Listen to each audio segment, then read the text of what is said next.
Bow, bow, bow. All right, live from the wasteland here in the survival pod. This is Freedom Phil. Like, subscribe. And what's the topic right now?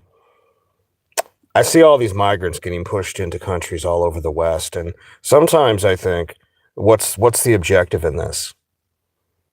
What if, wild thought here, as a way to slowly dilute the voting, to guarantee that certain parties will win, that there's a reason that the so-called opposition is generally anything but opposition. Where am I going with this? This is Freedom Phil. Like, subscribe. Let's get into it. And hey, turn up the video speed. And why do I always say that? Because, realistically, why aren't you watching videos at faster speeds? It's like when I watch any sort of politician or anybody bloviate on a video, I want to watch it faster. So when I upload this, just like with me, dude, 1.75, man. Freedom Phil. Like, subscribe. Let's get into it. I was listening to this woman talk about how they're flooding Spain with migrants to dilute the actual normal Spanish vote. Because once you get a bunch of people that are over there on the dole, well, effectively, you can basically dilute the vote to the point where the politicians that would bring in more social change, more social takeover, can more easily do it. Now, you would think, well, why aren't the traditional conservative, politicians in these countries making any real pushback? And one example of that is go over to the UK. Look at the Boris wave. Look at the Boris wave and think to yourself, was that a traditional conservative politician that would be looking out for your borders, protecting your heritage citizens? Or is it just somebody who is basically a wolf in sheep's clothing?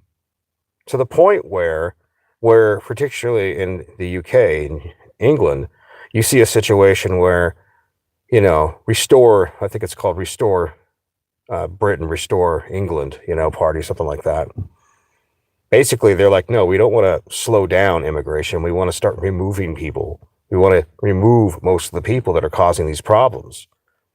You see in France, for instance, there was that guy who got beaten to death by Antifa. Oh, he was beaten into a coma, then died in a coma. And he was defending a bunch of women that probably voted for the very thing that happened. Now, you look at it in the way they frame the language when it comes to it, and they'll say, they literally said an unimpressive college student or something like that, university student, who was a far-right activist. No, he wasn't a far-right activist. He was a man probably simping to get some feminist pussy. How do you get to the point where your governments, your media, they're pretty much all angling the same way?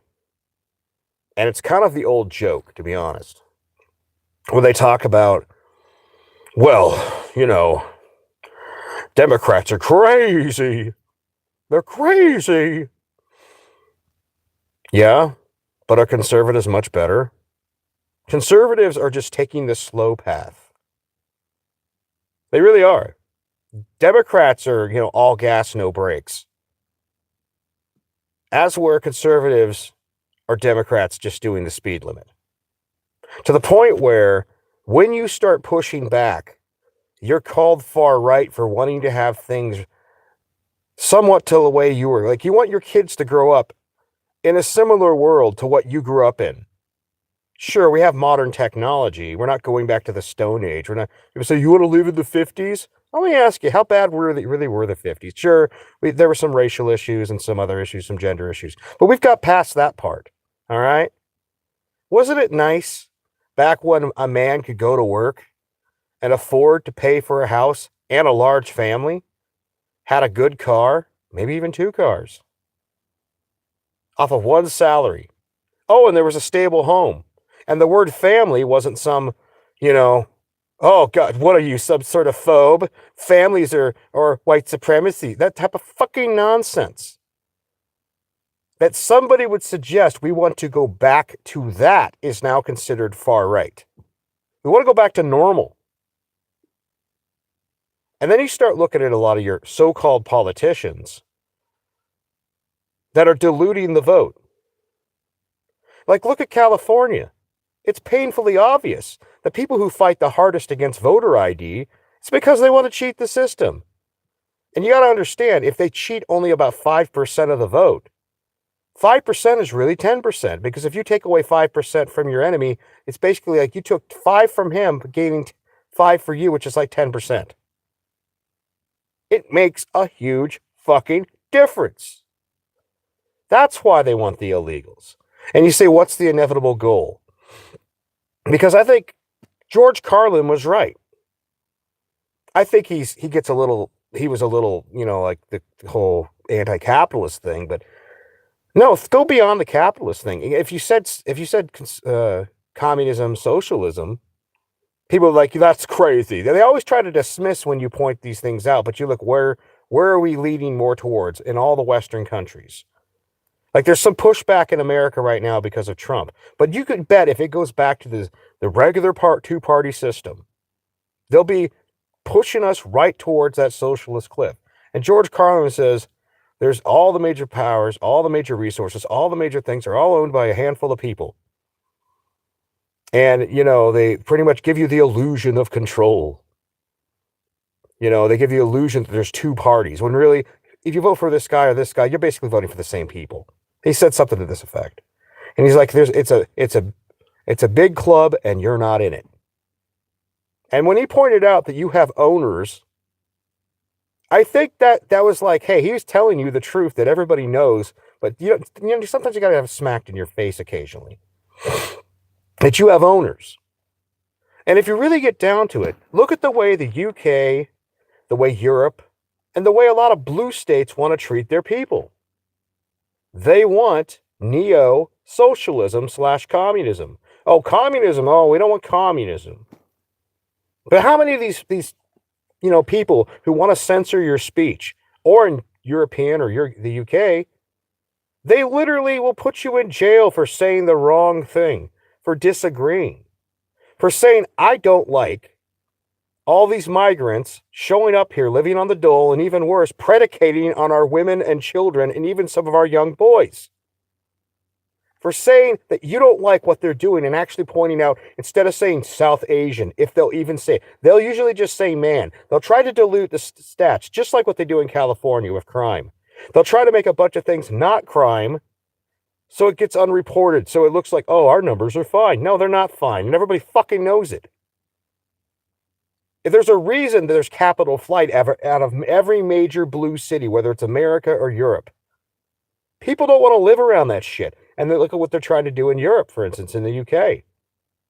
They're trying to now flood the rural areas that are still pretty much normal with migrants too. You can't escape this.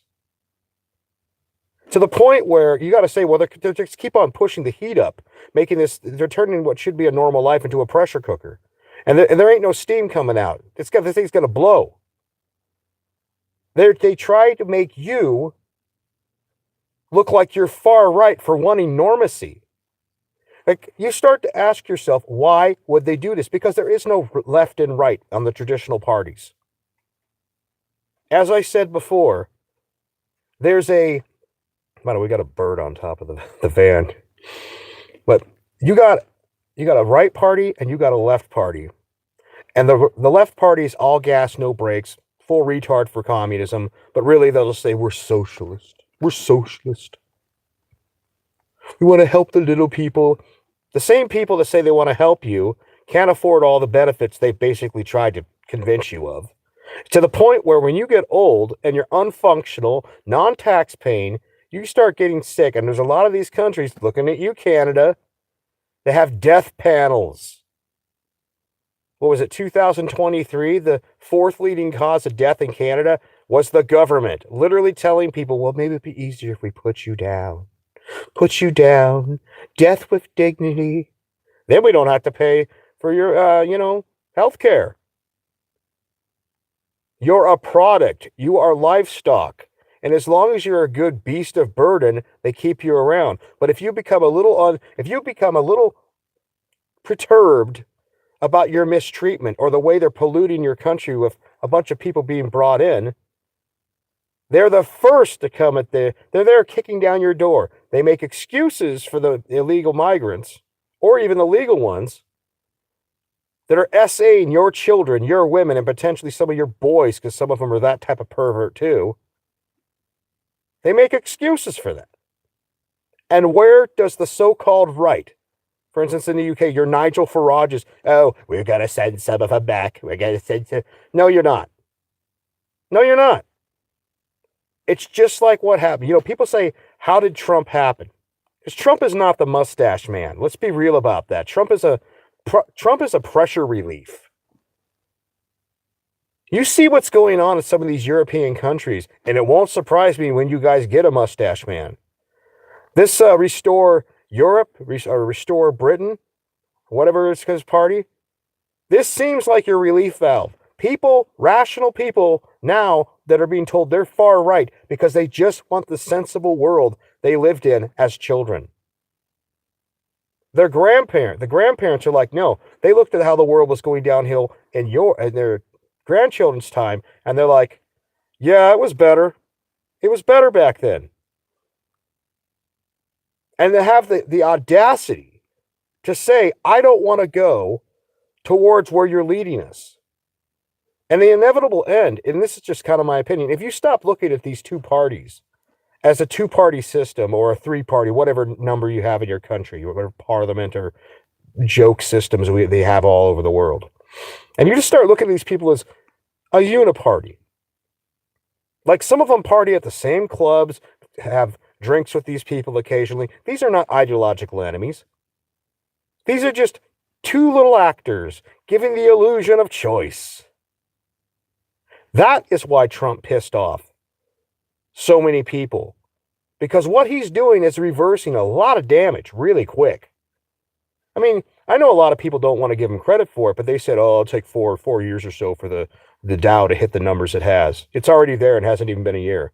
The S&P won't hit, blah, blah, blah. It's already there and hasn't even been a year. You'll never be able to deport this many people. You'll never be able to secure the border. He's secured the border. And he's deporting Lord knows how many people. Now, mind you, over the course of time, I imagine Obama did more quietly. And by the way, the same people from that party in my country that are saying they're going to deport children, put children in camps, Obama built those camps. Oh, but they don't bother to tell you that. Your media is co-opted. Your politics are co-opted to the point where anything that wants to restore any form of normacy or sanity to your country is now considered far right. And I can tell you, if you don't use these pressure relief valves while you have that option, you will get the horrific situation that you claim to fear. You will get it. It is not a joke.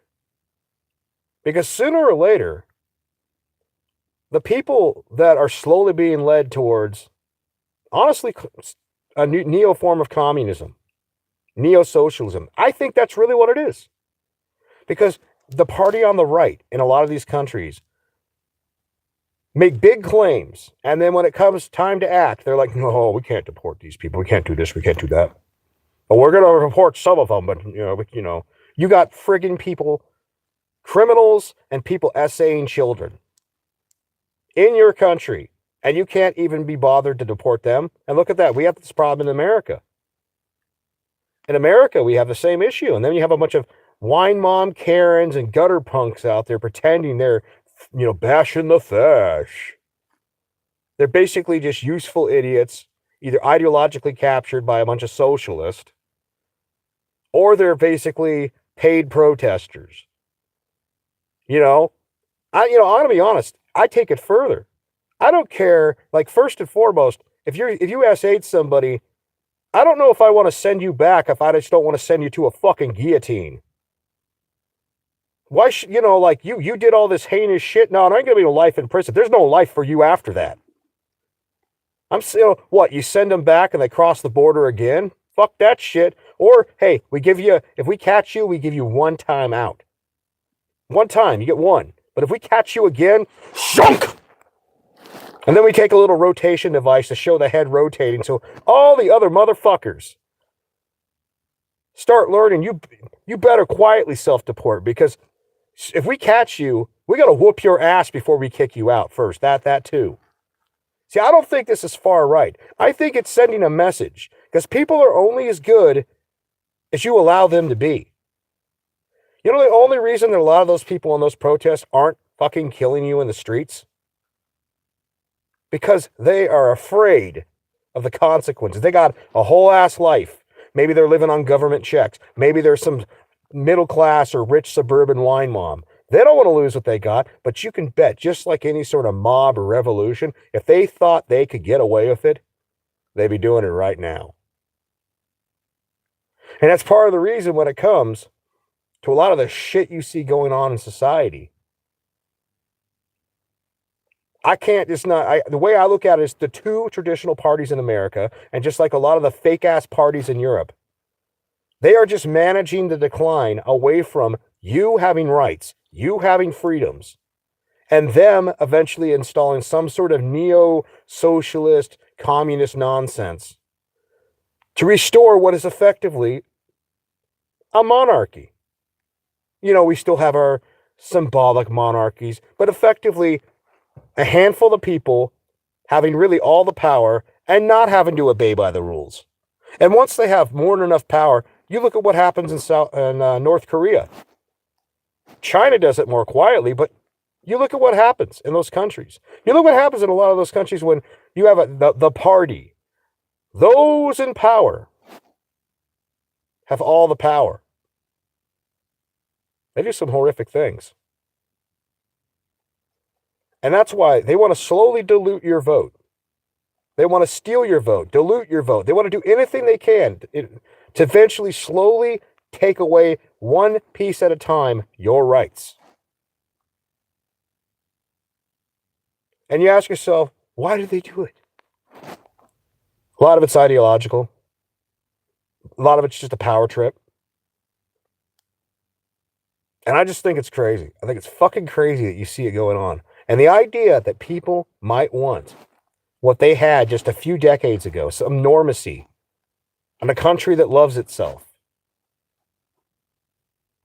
that's now considered far right. Just saying. Why are they doing it? Because they want to have absolute control. And in a world where we're coming to a place where we are not going to need as many people, you'd be surprised what people can do. You'd be really fucking surprised what people will do when they think they can get away with it. Freedom Phil, like, subscribe, get some.